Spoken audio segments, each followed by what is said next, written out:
초기 그리스도교 역사에서 정말 엄청난 지적 대결이 한 번 있었는데요. 바로 당대 최고의 지성들이 맞붙었던 오리게네스의 켈수스 반박입니다. 오늘 이 치열했던 논쟁 속으로 들어가 보겠습니다. 자, 배경은 2세기 로마 제국입니다. 당시 세상을 지배하던 그리스 철학의 날카로운 이성이 막 태동하던 신생 종교, 그리스도교의 심장을 정면으로 겨눴죠. 여러분 한번 생각해 보세요.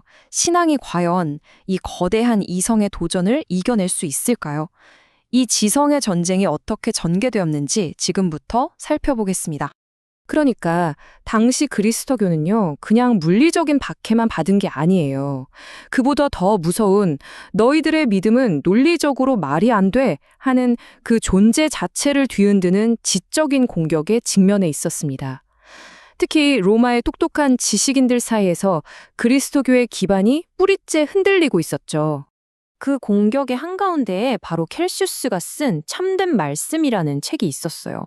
이게 그냥 감정적인 비난이 아니라 논리가 너무나도 날카로워서 당대 엘리트들이 듣고 보니 진짜 그러네? 하면서 그리스도교에 등을 돌리게 만들었던 뭐랄까 지적인 폭탄 같은 거였습니다. 자, 이렇게 교회가 흔들리는 위기의 순간에 친구였던 암브로시우스가 당대 최고의 학자 오리게네스에게 간절하게 부탁을 한 거예요. 제발 자네가 나서서 이 공격을 좀 막아주게 하고요. 그래서 오리게네스가 이 도전에 응답하면서 역사의 길이 남을 위대한 반격이 시작됩니다. 자, 그럼 이토록 강력한 공격을 한 켈수스, 대체 어떤 사람이었을까요? 그냥 아무나 트집 잡는 그런 사람이 절대 아니었어요. 당시에 모두가 존경하는 철학자, 말 그대로 그리스 로마 지성계를 대표하는 인물이었습니다. 켈수스는 플라톤 철학에 깊이 뿌리내린 사람이었고요. 로마의 전통, 법, 질서 같은 사회 시스템을 굉장히 중요하게 생각했어요. 그런데 갑자기 그리스도교라는 집단이 나타나서 우리가 믿는 하느님만 진짜고 로마 신들은 다 가짜다. 이러니까 켈수스의 눈에는 이게 사회 근간을 흔드는 아주 위험하고 불경한 집단으로 보였던 거죠. 켈수스의 첫 번째 공격 포인트는 바로 이거였습니다. 그리스도교는 무식한 사람들, 생각 없는 사람들만 믿는 종교다. 왜냐? 합리적으로 따지고 분석하는 이성은 다 버리게 하고 그냥 묻지도 따지지도 말고 믿어라. 이렇게 강요한다는 거죠. 한마디로 어리석은 자들의 종교다라고 딱 잘라 말한 겁니다. 공격은 여기서 그치지 않고 훨씬 더 날카로워집니다. 바로 그리스도교의 핵심, 예수 그리스도를 직접 공격하죠. 뭐라고 했냐면 예수가 행했다는 그 기적들, 그거 다 이집트에서 배워온 싸구려 마술이야. 그는 그냥 사람들을 홀리는 사기꾼일 뿐이라고. 정말 신랄하죠? 그리고 세 번째 공격은요, 아예 차원이 다릅니다. 굉장히 철학적인 비판이에요. 자, 그리스 철학에서 신이라는 존재는 완벽하고 변하지 않고 저 높은 곳에 있는 초월적인 존재거든요. 그런데 그런 완전한 신이 어떻게 이 불완전하고 나약한 인간의 몸을 입을 수 있느냐는 거죠. 이건 신에 대한 끔찍한 모독이다. 말도 안 되는 소리다. 라고 비판한 겁니다. 자, 지금까지 켈수스의 정말 매서운 공격들을 봤는데요. 그럼 이제 우리의 주인공 오리게네스는 여기에 어떻게 맞섰을까요? 그의 논리적인 반격, 지금부터 하나씩 뜯어보겠습니다. 이 지적 대결의 흐름이 여기서부터 완전히 바뀌기 시작해요. 먼저 맹목적인 믿음이라는 공격에 대해서 오리게네스가 정말 기가 막힌 반박을 합니다. 이렇게 되묻는 거죠.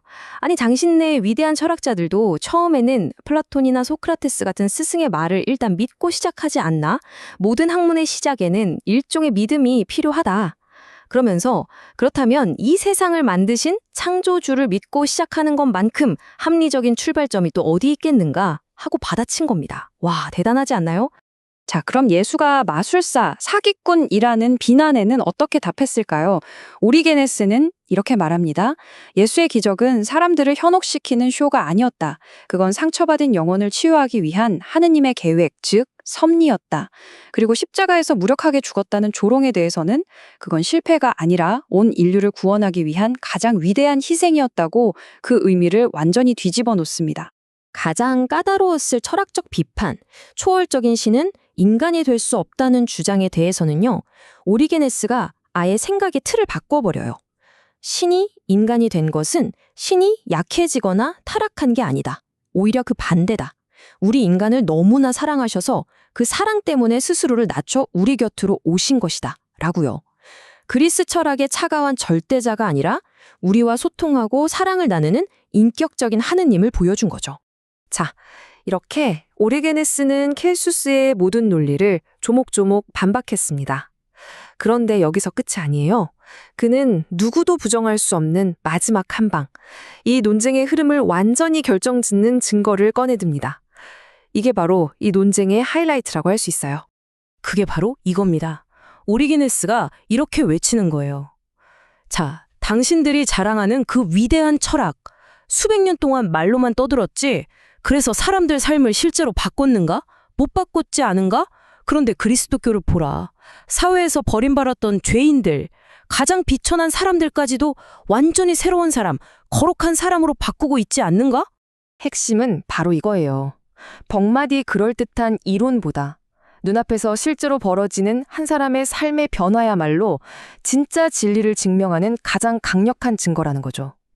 이것이 바로 오리게네스가 내세운 최종 변론이었습니다. 결국 오리게네스의 이 켈수스 반박은요, 그냥 책 한 권으로 끝난 게 아닙니다. 그리스도교 역사의 흐름을 바꾼 하나의 거대한 기념비가 되었죠. 켈소스 반박이 남긴 의미는 정말 큽니다. 우선 그리스도교는 무식한 종교라는 프레임을 완전히 깨부셨어요. 그리스 로마 철학에 맞서서도 전혀 밀리지 않는 지적인 토대를 마련한 거죠. 그리고 이 치열한 논쟁을 통해서 그리스도교 신학 자체가 훨씬 더 깊어지고 정교해지는 계기가 됐습니다. 자, 1800년도 더 지난 이 옛날 이야기가 오늘 우리에게도 꽤 묵직한 질문을 던지는 것 같습니다. 여러분이 믿고 있는 것, 여러분의 신념을 증명하는 가장 강력한 증거는 무엇인가요? 그럴듯한 논리인가요? 아니면 그 신념으로 인해 변화된 여러분의 삶, 그 자체인가요? 한 번쯤 곰곰이 생각해 볼 문제 아닐까요?